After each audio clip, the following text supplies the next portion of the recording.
sa buong bansa para mapaigting pa natin ang pagtatanim ng mga gulay at bigas. Sa buong bansa para mapaigting pa natin ang pagtatanim ng mga gulay at bigas.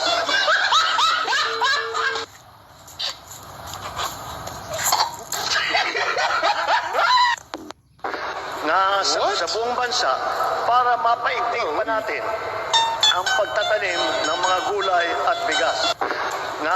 Sa buong bansa para mapaigting pa natin ang pagtatanim ng mga gulay at bigas.